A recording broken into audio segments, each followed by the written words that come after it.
All right, welcome to the first of our Educator Career Chats. Today we will be focusing on oral and written communication in the professional setting.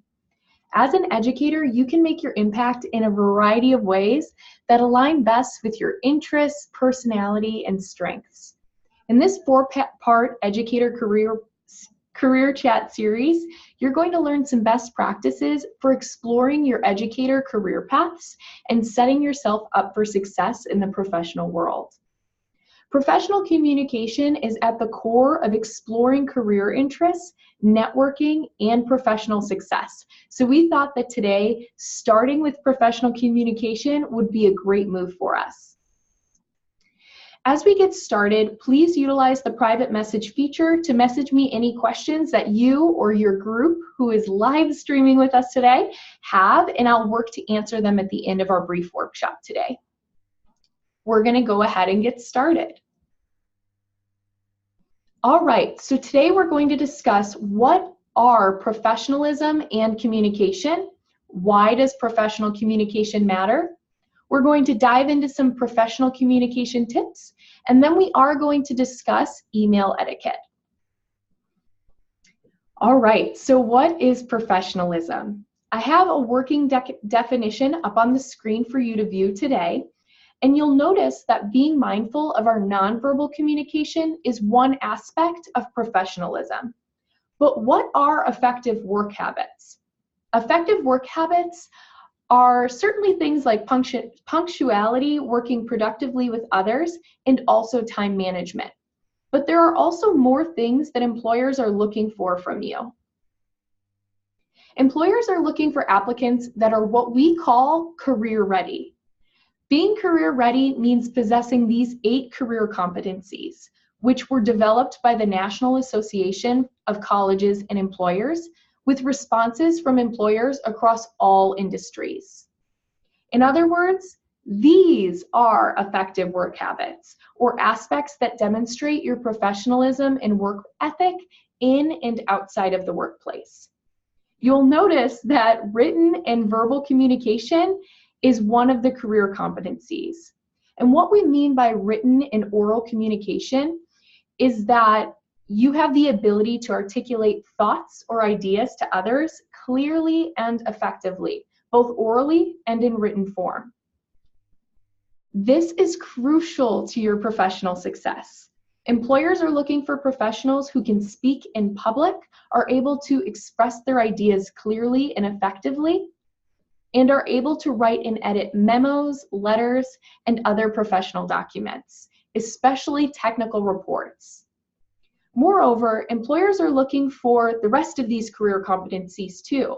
They're looking for professionals who can critically think and problem solve, inspire and motivate others through leadership, adapt to new and emerging technologies and be open to learning them, look and seek out new professional opportunities that align with your professional goals, work effectively in teams and collaborate on projects, and be able to understand others that are different from you. All of these other career competencies are undoubtedly impacted by your ability to communicate both orally and in written form, while also demonstrating your professionalism and work ethic. So you might ask the question, why does professional communication matter so much? And the reason is because it impacts your career readiness, but also your ability to communicate your career readiness to other professionals in your field. Your ability to communicate professionally also impacts others' first impression and lasting impressions of you as a professional, which is important to consider when we reflect on the fact that we are always and continuously impacting our professional network. So what is networking? Again, I have a working definition up on the screen, but essentially, communicating with others is networking. Up on the screen, you'll view just a couple of people that you might be networking on a daily basis now as a Sun Devil. The way we communicate with others matters because every single day that you are communicating with others, you are interacting and impacting your professional network. And you're also communicating your career readiness, which we just discussed. And we're not always paying attention when we're doing this. We're doing this whether we know it or not. It's important to be intentional in the way that we're communicating with others, because our communication, orally and in writing, is our first and lasting impression that others have on us. So when we think about who we want to be known as a professional, communication is key in building that name for yourself. So our communication and our networking can either be an incredible opportunity to grow and maintain your network, or it can be some missed opportunities and connections. So let's move into some professional communication tips and tricks. I've got my 4 tips up on the screen right now. We're going to focus on our first impression, be mindful of our audience, curate the content we're working to communicate, both orally and in writing, and we're going to make sure that we're following up and we're following through. So let's start with your first impression. There are different ways that we're going to make first impressions, whether we're communicating orally or in writing. I want you to take a moment to think about what makes a strong in-person first impression. You might have thought of things like introducing yourself, smiling, making eye contact, but not the creepy kind, and also giving a firm handshake when you meet that person in person. We also need to be mindful of our first impression when we are communicating orally, but virtually by phone or other mediated communication. Some things to think about would be what you say becomes your first impression. So if you're answering the phone and saying, hello, and kind of having a couple dots and question marks at the end, that gives a negative first impression to somebody who's calling you. Whereas something like, good morning, this is Jacqueline, gives a more positive, professional sounding introduction to yourself. Virtually on Google Hangouts and Skype, making sure your video and your microphone are on prior to taking that call are other ways that you can demonstrate a positive first impression with others when you're communicating via a virtual setting. In writing, specifically via email, our subject line and greeting become our first impression. So making sure you are using the subject line of the email appropriately, and also making sure you're using a professional rather than a casual greeting are 2 best practices. So when I say using a subject line appropriately, rather than putting question, ... question mark in your subject to a faculty member or a staff member, putting something like TEL 101, narrative assignment grading question might be more appropriate. We want to make sure we're always utilizing the subject line as a means for the person who's opening the email to see what you're actually going to be asking them about. And in terms of a casual versus a professional greeting, saying, hey, ... or what's up? Those are casual greetings that we might use with a friend via text. However, saying, good morning, Ms. Heidegger, or dear Ms. Heidegger, would be 2 better greetings to use in a professional setting. Next, we want to make sure that we are minding our audience. So tips to make sure that you're being mindful of your audience are that as we prepare to communicate with someone, and while we are communicating with that person, it's really important to keep a couple of tips in mind in order to communicate the proper tone that you want to be putting off to that specific audience. This will also help us decide what kind of content we are going to communicate to that specific person. You likely do not communicate the same with your BFF as you do an elder family member. And that's because you're minding your audience.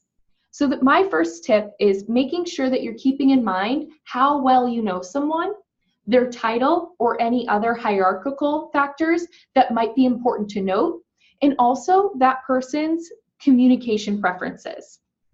For example, you should be communicating differently with a faculty or staff member at ASU than you do with classmates or peers that you're working on a group project with. It's also important to be mindful of your audience in the way that they're communicating to you. For instance, if you have had a previous conversation in which a faculty member noted that they really prefer email to phone calls, it's inappropriate to call them several times and leave several voicemails because they have communicated to you what those preferences are, and it's most appropriate for you to honor those preferences. You also want to be mindful of what this person is communicating to you in the moment, as this will change the direction of the conversation. If you're communicating with email, it's very appropriate to be rereading previous emails with that person as to remind yourself of what that conversation is. And if you're communicating in person, you want to make sure that you're actively listening and taking notes as needed in order to make sure that you're remembering exactly what you talked about in that conversation. What do I mean by actively listening? Make sure you're asking clarifying questions and also communicating the parts that you understand back to that person. Finally, you always should be communicating with respect and remaining open-minded to the other person's viewpoints. Okay, let's talk about curating our content. We want to make sure that we are making the most out of our communication opportunities with others. Again, these are networking opportunities for you. So here are some ways that you can do that. You want to make sure that you are prepared to communicate clearly. So if you're communicating orally with words and not text, you want to make sure your volume matches the room, or if you're using the phone, you want to make sure that you're not yelling into the phone. You also want to make sure that you're minding the rate at which you're speaking and that you're not trailing off at the end of your communication. Know what you are going to say before speaking. So make sure you're taking proper time to think about what you're going to say and prepare before diving right in and responding. In a written form, you want to make sure you organize your thoughts before typing, and you want to be concise and implement proper writing techniques. So think back to all of those English, reading, and writing classes you've taken over your years in education. And make sure you're using a topic sentence, the body of the email, but also a closing to your thoughts. You also want to make sure you're utilizing formatting appropriately to convey your message. So using bold, italicization, and also maybe using bullet points if that's effective for you. Again, you want to keep in mind who your audience is. So keep in mind what we've discussed about how to decode who your audience is and utilize that as you're organizing and creating your content to share. What tone are you hoping to convey with that person? What is your relationship with that person? How well do you know that person? Next, you want to make sure that you're considering the impact that you're making. I always suggest considering your impact versus your intent. Again, every person we meet, and even if we do not know it, we are building our professional network. So you want to pay close attention to what your first and lasting impression is. To consider the impact that you might make before communicating, try utilizing the newspaper test if you're writing something out. Would you want that document on the first page of a newspaper? Or if you're communicating in person, I like to always think of a role model in my head and think about, would I communicate that way to my mother or my father, as those are two of my role models? Whether we're talking orally or in writing, we want to make sure that we're using proper grammar and spelling in addition to our writing techniques. So you want to make sure you're avoiding slang or casual language, improper grammar, or if you're communicating via writing, we want to make sure we're getting rid of any abbreviations, emojis we might be used to using. And again, we want to make sure we're using proper writing techniques if we are making a document like an email. You want to make sure you're considering any type of written communication, something that can be stored and shared with others. You also want to present your information with confidence. Our confidence and enthusiasm are infectious, whether we're communicating in person or by writing. So we want to make sure that we're feeling confident about ourselves and communicating our message with confidence and enthusiasm, so that way our audience is receiving that. Finally, you want to make sure you're taking ample time to respond. You want to make sure you've taken time to prepare and curate your content for your original message, but you also want to make sure you're taking a lot of time to be thoughtful in your response after your audience has responded to you. When oral and written responses trigger our emotions, it can be downright impossible to remove those emotions. So make sure you're taking time before you jump in and start talking again, or taking time to reread and draft an email before sending a quick response. In terms of following up and following through, you want to make sure that you are engaging in the follow-up process while you're communicating orally or in person. That's when it all starts. Again, you want to make sure you're actively listening or rereading the conversation that you've had thus far. Make sure when you are taking notes to remember important action items for yourself so that you can follow through on any promises that you have made. Oftentimes, follow-up or follow-through will happen via email or by a next in-person meeting or phone call. Remember to continue following up and checking in as appropriate with your audience's preferred communication method. And finally, be patient. Everyone in your professional network has a job to do and other things in their life that they are managing each day. Give your network time to respond to you. All right, so some email etiquette and follow-up, because I know that we are, especially as students at ASU, we might not be used to using email quite yet. So a couple of tips and tricks. Use your subject line appropriately and tailor it to the exact message you're going to be communicating with that person. I've already given the example. You want to be as specific as possible so that way the person knows what they're getting into when they open up your email. Again, you want to use a professional greeting instead of a casual greeting. For instance, dear, good morning, or just addressing that person by their name versus, hey, what's up? Or just diving into the email. You want to make sure you always have a greeting. And keep in mind to utilize capitalization as appropriate with those greetings. Next, you want to make sure that you're treating anything that's sent via email as a professional document that can be saved and sent along. So make sure that you are being mindful of the tone that you're communicating with.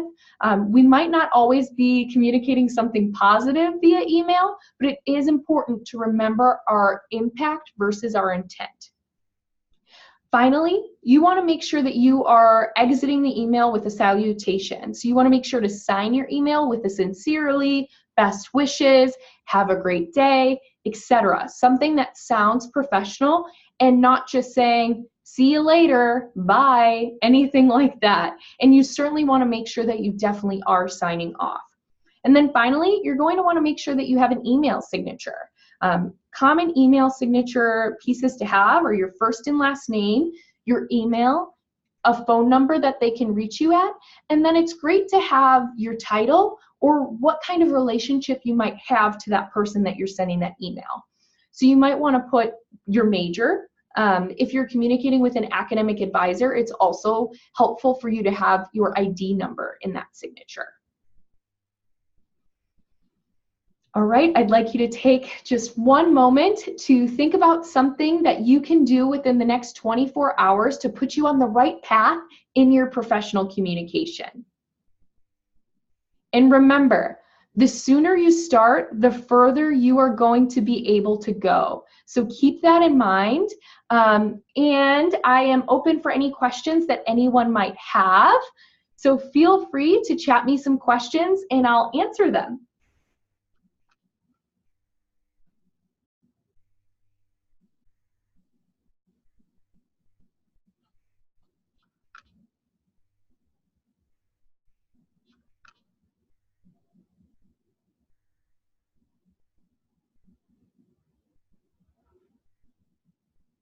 Any questions from anyone?